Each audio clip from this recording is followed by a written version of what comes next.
There is a piece of equipment on every ship that almost everyone thinks they understand, and almost everyone has wrong: the anchor. Ask anyone how an anchor works, and the answer comes immediately. It drops to the bottom, it is heavy, it holds the ship in place. That mental model feels completely adequate. It matches the visual. A heavy object on the end of a chain sitting on the seafloor, stopping a ship from drifting. Simple, obvious, intuitive. Now consider the numbers.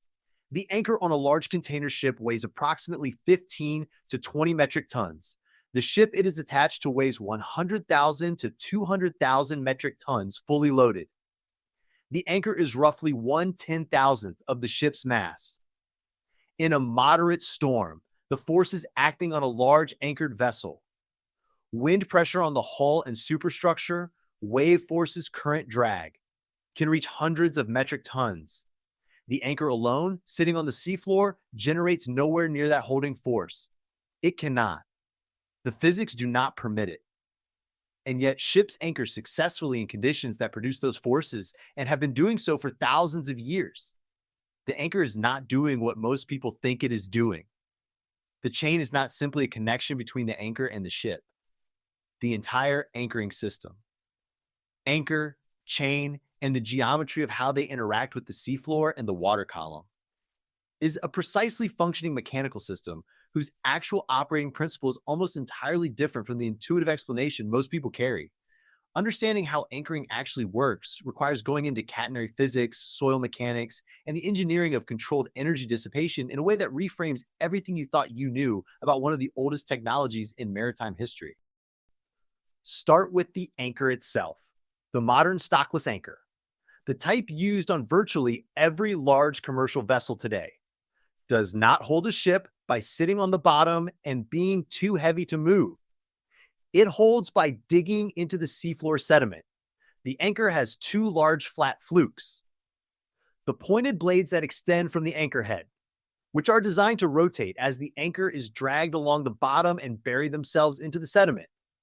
As the flukes penetrate the seabed, the resistance to being pulled horizontally through the sediment increases dramatically. The sediment above the buried flukes must be sheared and displaced for the anchor to move, and the force required to do that, the holding force, is many times the weight of the anchor itself. A 20-ton anchor buried in good holding ground, firm sand or clay, can generate a horizontal holding force of 200 to 400 metric tons or more, depending on the depth of burial and the sediment type. The anchor's weight is almost irrelevant to its holding capacity once it is set. What matters is the area of the flukes, the angle at which they are designed to penetrate the sediment, and the nature of the seafloor material. This is why anchoring in different seabed conditions produces dramatically different results. In firm sand, a properly set anchor holds extremely well. In soft mud, the flukes may penetrate so deeply that extraction becomes difficult, but horizontal holding may be reduced because the mud deforms around the flukes rather than resisting their movement. In rock, the flukes cannot penetrate at all, and the anchor holds only by catching on irregularities in the rock surface, a much less reliable condition. In loose gravel, penetration is poor and holding is reduced. Experienced mariners assess the seabed type before anchoring and adjust their anchoring strategy accordingly, because the seabed is not a uniform holding medium, but a variable material whose mechanical properties directly determine the maximum force the anchor system can resist. But here's the critical point that most explanations of anchoring miss entirely. For the anchor's flukes to bury into the sediment and generate that horizontal holding force, the pull on the anchor must be approximately horizontal.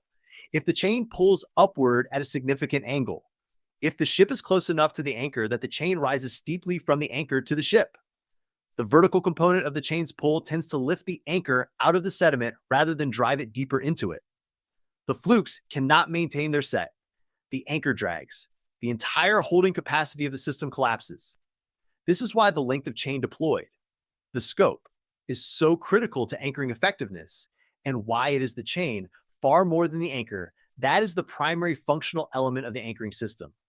When a ship deploys its anchor, it does not simply drop the anchor and cleat the chain. It pays out a length of chain that is many times the depth of the water. The standard minimum scope for anchoring in moderate conditions is 5 to 7 times the water depth.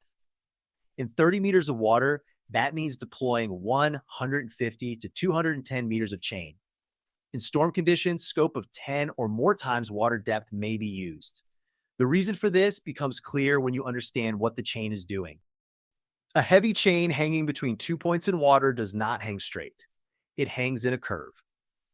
Specifically, the mathematical curve called a catenary, derived from the Latin word for chain. The catenary shape is determined by the weight of the chain per unit length, the horizontal tension at the ends, and the distance between the support points.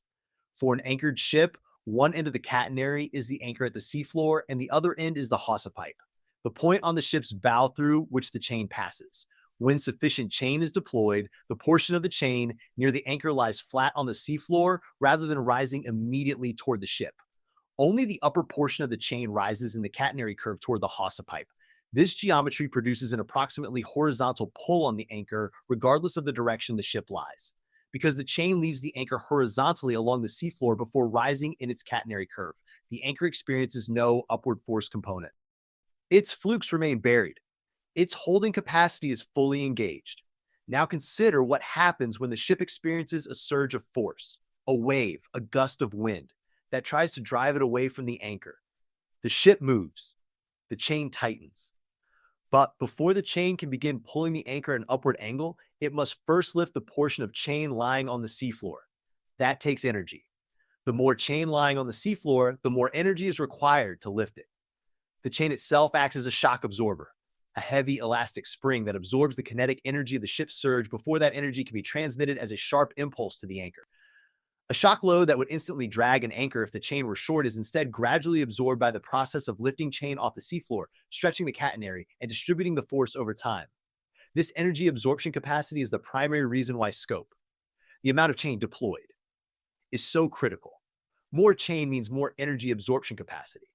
More energy absorption capacity means the anchor experiences smaller peak forces during the ship's movements, which means the anchor maintains its set more reliably in deteriorating conditions. The weight of the chain is itself a design parameter of fundamental importance. Anchor chain for large ships is not ordinary chain. It is made of high-strength alloy steel with individual links that are 100 to 150 millimeters in diameter on large vessels. A single meter of anchor chain for a large ship weighs 150 to 300 kilograms. A typical anchor cable on a large vessel is 275 meters long. 11 shackles of 25 meters each. The total weight of that chain is 40 to 80 metric tons. This weight is not incidental. It is the source of the catenary's restoring force, the energy absorption capacity, and the horizontal pull geometry at the anchor. A lighter chain would produce a shallower catenary for a given scope, reduce the energy absorption capacity, and transmit more vertical force to the anchor. The system is designed as a unit. Anchor size, chain weight per meter, chain length, and design holding force are all specified together to produce an anchoring system with defined performance in defined conditions. Classification societies, the organizations that certify the structural adequacy of commercial vessels, require specific anchor and chain equipment based on the vessel's equipment number, a calculated parameter that accounts for the ship's displacement, windage area, and current drag to define the anchoring forces the system must resist. The process of setting an anchor, making it hold, is a skilled operation that is easily done badly and whose failure is not always immediately obvious. When a ship drops anchor, the anchor falls to the bottom and the chain pays out as the ship drifts or moves slowly astern under engine power.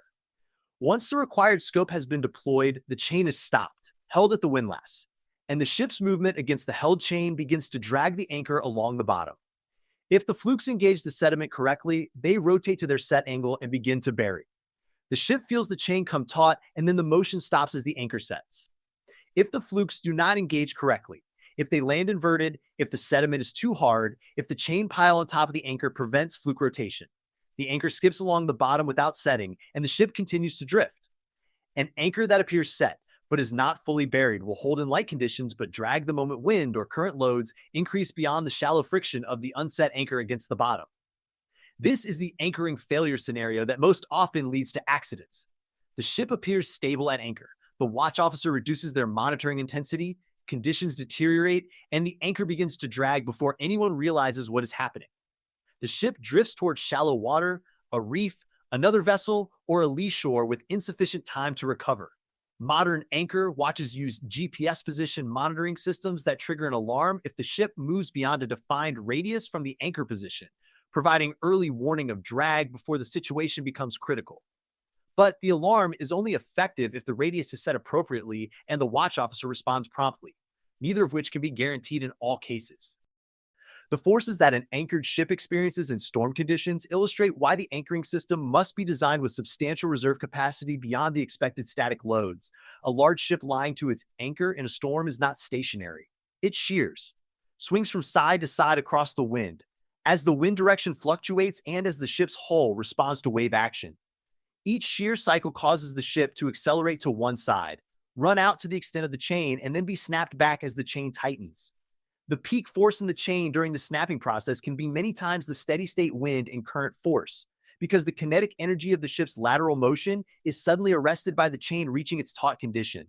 This dynamic loading, called snatch loading, is one of the most dangerous conditions in anchoring because it can generate chain tensions far beyond what the wind and current alone would produce, potentially exceeding the breaking strength of the chain or the holding force of the anchor. Ships in severe conditions manage snatch loading by paying out additional chain to increase the catenary's energy absorption capacity, by motoring slowly ahead to reduce the tension in the chain and prevent the ship from reaching the end of its catenary range, and by positioning the ship to minimize the shearing tendency. In the most extreme conditions, a ship may deploy both anchors simultaneously, running the second anchor out to one side of the first, creating a two-anchor system that limits the arc through which the ship can shear and reduces the dynamic loading on each individual chain. The distinction between different types of seabed and their holding characteristics is a practical science that mariners have developed over centuries of experience, and that is now supplemented by systematic seabed surveys and charting. Sandy seabeds with firm, cohesive structure provide the best holding. The flukes penetrate to a consistent depth, the sand provides uniform shear resistance, and the anchor can be relied upon to maintain its set across a wide range of loading conditions. Clay seabeds hold well but can be treacherous because the flukes penetrate very deeply in soft clay, making the anchor difficult to extract when it is time to depart. Rocky bottoms provide poor and unpredictable holding because the flukes cannot penetrate and the anchor relies on catching on rock protrusions, which may or may not be present and which can release suddenly. Weed-covered bottoms are particularly problematic because the weed layer prevents the flukes from reaching the underlying sediment. The anchor drags through the weed without ever achieving a proper set. Experienced mariners note the seabed type recorded on nautical charts before selecting an anchorage, and the choice of anchorage in any area is heavily influenced by the recorded holding ground quality as much as by the available depth, shelter from wind, and proximity to navigational hazards.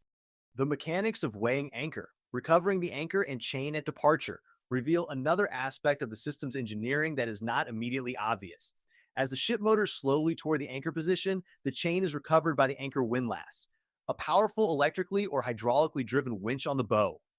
As chain is recovered, the catenary straightens, more chain lifts off the bottom, and eventually the chain hangs nearly vertically from the hawser pipe to the anchor on the bottom. At this point, the anchor is directly below the ship. The chain is described as being up and down. Further recovery lifts the anchor off the bottom and breaks it out of the sediment. This breakout requires significant force, sometimes exceeding the windlass's normal operating capacity if the anchor is deeply buried. And it is the most mechanically demanding moment in the anchoring operation. Once the anchor breaks out and rises clear of the bottom, the windlass recovers the remaining chain and stows the anchor in the hawser pipe. During recovery, the anchor and chain are washed by water jets directed from the hawser pipe to remove sediment that has accumulated during the anchoring period. A heavily fouled anchor brought aboard without washing creates a significant deck maintenance problem and can damage the Wildcat, the sprocket wheel on the windlass that engages the chain links. So when you watch a large ship lying calmly at anchor in a harbor or roadstead, what you are actually seeing is not a heavy object sitting on the bottom holding the ship in place by its weight. You are seeing a carefully engineered catenary energy absorption system in which the anchor provides horizontal resistance through its buried flukes in the seabed. The chain provides shock absorption through its weight and catenary geometry and the scope. The length of chain between anchor and ship determines the capacity of the entire system to handle the dynamic forces generated by the ship's movement in wind, waves, and current. The anchor alone is nearly irrelevant to the system's performance. The chain is not just a connection. It is the primary mechanical element of the system. And the geometry of how the chain lies between the anchor and the ship, changing continuously as conditions change and the ship moves, is what determines whether the system holds or fails. This is a technology that has been in use for thousands of years, and its operating principle is still widely misunderstood. And that raises a question about what happens when anchoring is not possible.